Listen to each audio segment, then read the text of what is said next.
Hi, Misha here, and let's do another Klingon vessel video from Discovery. But we'll do 3 this time. Because, yeah, these are of only, frankly, limited interest to a lot of people. In fact, Eagle Moss themselves had planned to do 4 or 5 more, but kind of pushed other ships to the forefront, other Federation designs, even the Section 31 ships, because by their own admission, the Klingon ships just don't sell as well. And to be fair, I don't think that's because of the models themselves. They're plenty intricate and well done. None of mine came in broken. But yeah, as we've already talked about, the Discovery Klingon aesthetic vis-a-vis original. But anyway, here's 3 that kind of seem similar and that really probably have no true pronunciation. This is the Qugh or Qugh class. This is the Qugh or Qugh class. And finally we have the Chargh class. This is issue 10, this is 8 in the middle, and this is actually the final issue in the collection, issue 33. And these all kind of have a 3-part hull design, so that's why I decided to kind of put them together. So, yeah, let's just jump on in.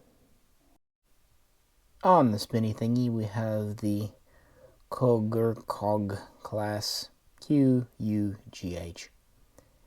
And say what you will about the model from the studio, the model from Eagle Moss is pretty intricate with lots of sticky-outy bits. Kind of an interesting plan form. The 3-prong. We have kind of wing slash nacelle combos on the side with some weapons ports on the end. And we have kind of a central, I don't know, cylindrical, spherical, almost like a saucer section with drives in the back. And then we do have a identifiable kind of head module, probably the most Klingon part of the ship here. It's interesting, the shape is slightly kind of off-center with one side a little bit more than the other. Anyway, this is classed as a destroyer by Starfleet, more in the large Star Destroyer type than modern naval destroyer, which would be pretty small.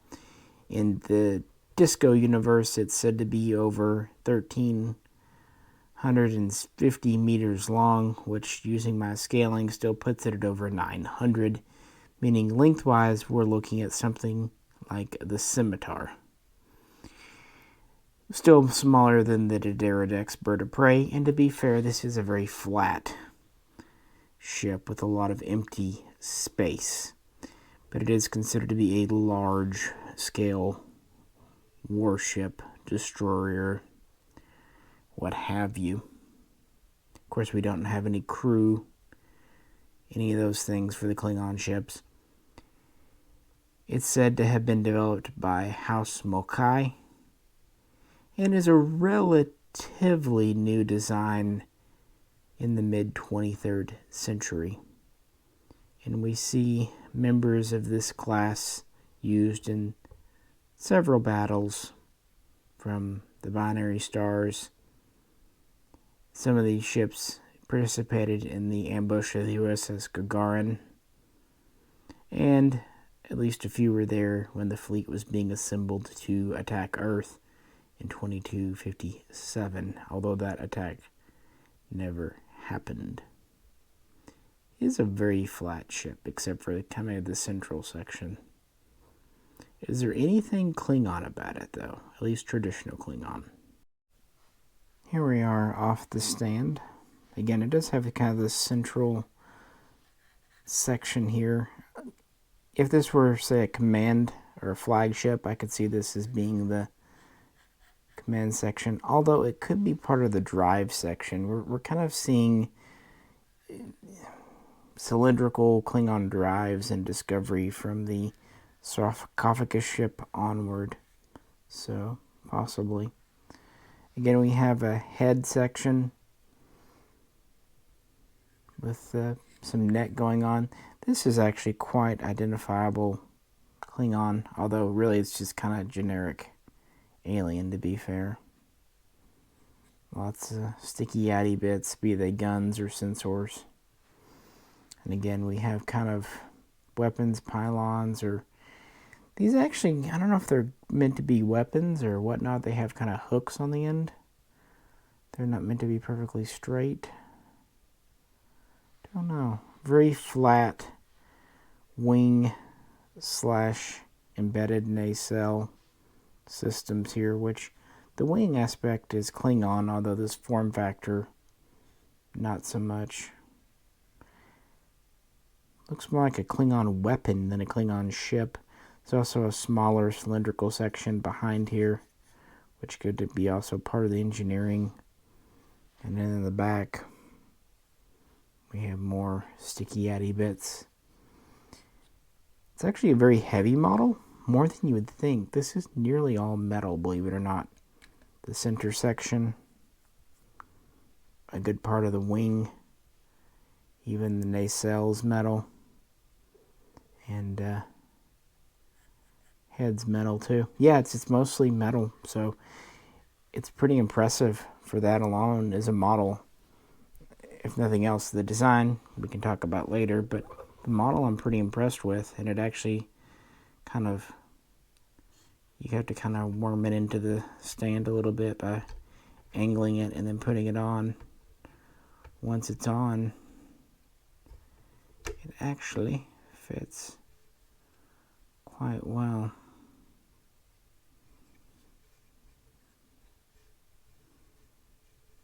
Yeah. So that's the first one of our trireme looking ships. Let's move on.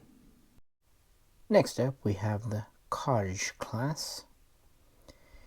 This is a bit of an interesting one. Now, the Discovery lore has it that each of the great houses, whatever there were, 12 or 26 or whatever, had kind of been fighting an internal war and power struggle, and this is why the Federation hadn't heard much from the Klingons for about a century. So they each had their own design lineages, and you have to wonder if maybe some of them captured alien races, kind of as the Herc had done to the Klingons. Maybe the Klingons captured some alien and reverse technology. I don't know. But this is their excuse for various things and varying looks. However, this basic kind of 3-point, or as they called it, triple spear space frame, was actually kind of somewhat jointly developed in the early 23rd century, and at least 4 houses built 4 ship variants based on it. Now this is, like I said, the Qugh made by House Nogra, and there's a couple others. One that's kind of interesting is the Veklarg class, made by House Moog of Worf fame, and that actually has some interest to this model too. Now this is called a dreadnought, or attack ship, or assault ship. Sometimes the old Vorchai was also called an attack ship, so kind of in that same role. It's said to be about 1,100 meters, which is still ginormous, but a little more reasonable, which doing the 2/3 thing brings us a little under 740, which means just slightly longer than the Sovereign class Enterprise. But again, we are pretty flat and pretty stripped out. We have nacelles with weapon points on the ends. We have kind of a head and neck system. And we have quite an interesting engineering section in the back. We don't, of course, know a whole lot about this. Like I said, it's an older design, but still from the 23rd century. it was around. It was also there during the ambush of the Gagarin, Battle of the Binary Stars, so on and so forth. So, yeah, let's take it off the stand. The stand itself is more of a traditional cradle, slotting in the back and actually having this small bridge to touch the nacelles in the neck and the front. But what's interesting is the label is misprinted on the bottom. It has the Veklarg name because, again, they were planning on doing at least 3 or 4 ships in this variant family. But as of now, 2022, this is the only one they did. So in some ways, it's a little bit of a misprint. But again, the difference between the two types is pretty minuscule. For what it's worth, the collection pretty much ran from 2018. They had the first couple of ships ready to go, not very long after Discovery, the series, came out. But towards the end of 2020, with all the COVID stuff and various delays, they announced that it was coming to an end with issue 33, which we're about to look at next. However, they did say that some Discovery ships would be released in the Star Trek Universe collection, which so far we have received several, including the Starfleet ships. So it's possible we'll get some more Klingon ships in the future. We'll have to just wait and see. But here we are off the stand. This is another very flat ship, but maybe not quite as flat. I don't know. And it's also, again, very metal. The nacelles / weapons pods are metal again. The head is very thin with a very delicate neck. Quite interesting. Kind of reminds me a little bit of the neck on like the Valdor. I think it starts off as metal and then becomes plastic. And then we have this section in the back. There's kind of a rear hull here. And then down here. And we have this ring system, which honestly seems like some of the Klingon ships are using a ring power system or warp core system, because we saw rings embedded on the sarcophagus ship and even a ring shape in the previous one. Although this is a slightly older design. I don't know. It seems like that might be something, a bit of a common element. And there are kind of these small wings here in between. One thing that, and it's going to be very hard to convey, but something about this smooth hull in the back, ever so slightly, reminds me of the D7. Just a little bit. I don't know how to convey it, but there's something about this small, smooth, and then the neck and everything. A little bit of D7. I think if there wasn't a ring and these had more of D7 style pylons and smaller nacelles, I could almost see it as a highly exaggerated D7. A little bit. But it is what it is. It's a nicely made model, and it's certainly a creative design with I think the ring really does kind of add something unique. Otherwise, it would be kind of generic alien ship. The super long neck is absurd, but kind of cool. The long nacelle boats, or whatever these are, also kind of absurd, but you're not going to mistake it for a Federation or even a Romulan ship. Even if you wouldn't automatically think Klingon, it does its job of being an alien ship. And there's another ship that looks a little bit like this, but I think those 4 are the main ones. It's weird, but I kind of like weird, at least in the aliens. To be fair, I like weird anyway. So with that, let's move on to our third and final Klingon today. The Chargh class. And I guess since it's kind of named after the grit that comes on your grill when you overcook something, that's why it's black. It's a little unusual to have a black Klingon ship, but again, if we're going to say these are designed by different houses, why not? And knowing the Klingons, it does make sense that they would not always have a unified design philosophy, kind of breaking apart and coming together. It's a good excuse to do weird and different things, so if nothing else, that's got to be fun as designers. We do have kind of a triple hull design, but the center is very small now with a very short section, and now the nacelles look like, okay, they kind of look like breasts a little bit, but anyway, they're just kind of up. So it's the same thing, but just exaggerated more. And we have 3 very distinctive engines in the back, which I appreciate for propulsion. I don't know which house created this. Sorry, couldn't really find it. Again, it's classed as a battle cruiser. If it wasn't for that, I would actually volunteer this would be a good troop transport, maybe, because of the double hull design here. Or even better, to me it kind of looks like a tanker, like maybe a deuterium tanker. Kind of like the D5 we saw in Enterprise. Of course, it could be both. It could be a battlecruiser and a tanker, because it's Klingons we're talking about. It is the smallest, and I use that as a relative term. It's about, 770, 780 meters. And adjusting that down, we still get a rather large 515 meters, give or take, overall diameter. And because these are so thick, that means we've got a lot of internal volume. Again, that's why I think it could be a tanker troop transport. Well, whereas the other 2 could be classified as flagships or command ships, this one does not seem to be. It does seem to be a more specialized ship, or it could just be one house's predilection. I don't know.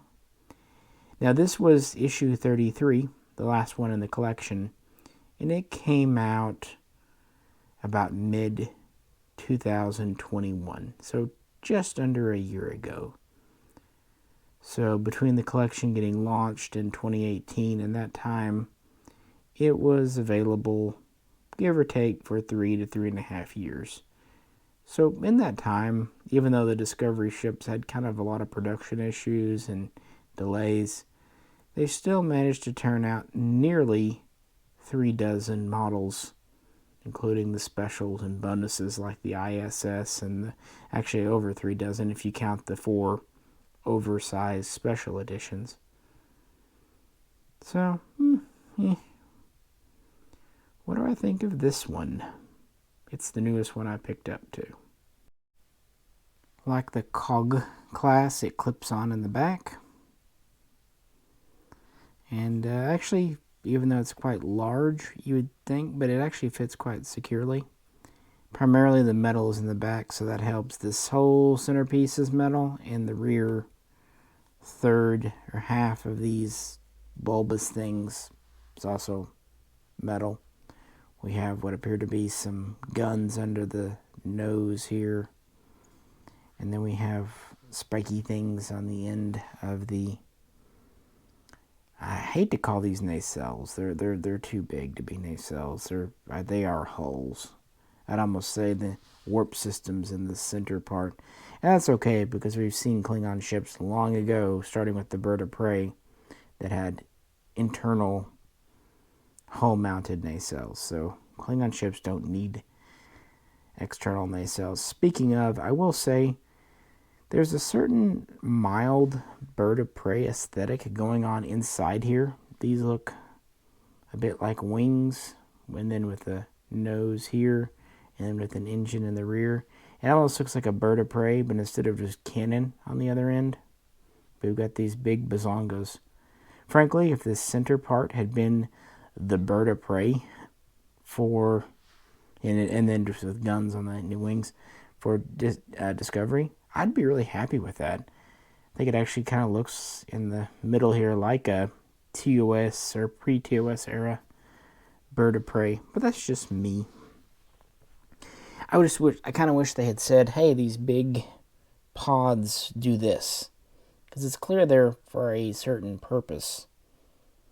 At least in universe, I mean. You know what I mean. It would be nice to know, hey, they carry fuel or troops or food or tribbles. But it's still kind of the same design era. Very angular and what have you. Well, with that, there you have it. Not a whole lot to say on the Chargh class. There's not much information out there right now. And as usual, we end with them all lined up. I'll give them credit for thinking outside of the box and thinking alien. These do not look like human ships. Period. I would say the same thing for the Xindi ships in Enterprise, which I really like those for being different. The thing there, they invented a new alien race for them. As they did with the Andorian ship, the Kamari, that we saw there. These being Klingon ships, I'm still warming up to them. We'll see. On the other hand, at least we do get more Klingon ships. That's good. And they've at least given us a plausible excuse with the multiple houses thing. And keeping in mind, this is a fictitious universe where transporters and warp drive exist. So, yeah, maybe a plausible's enough, frankly. Oh, one thing I didn't mention about the Qugh class. It has a pretty good fighter bay. It carries a number of the little Klingon raiders and other assault shuttle things. Just kind of interesting. And I do think the Qugh class is interesting for being part of a larger structure. I don't know if we'll ever see the other ships in the line or if they're different enough to really matter. But, hey. And this one's certainly the most radical. And again, if they would just tell us, hey, it does this and that's why it's so different, I would honestly completely accept it. Maybe a mining ship. It's black. I don't know. Again, give us a reason for why it's so weird and what these pods do. As far as the quality of the models, I can't complain about any of them. But I really like the Qugh here. I think they did an excellent job. It's the heaviest. It's got a lot of metal going on, a lot of busy work going on. Although I do kind of respect how this one gets a little sleeker and kind of sparser on the detail back here. I do like that. And the Chargh exists. But there's one thing I do like about it. It is the very defined engines in the back and the center section. I think that's the way they did that center section is pretty neat. And honestly, pretty in keeping with Klingon. There's at least a little bit of these that do remind me a bit Klingon. Actually, in all of them, it's kind of the center section, the head or neck area is the most Klingon. But that's just my take. Just having some fun. But I'd love to know what you think in the comments. And with that, if you could, please do like, share, and subscribe. This is Misha, and I will catch you very soon next time.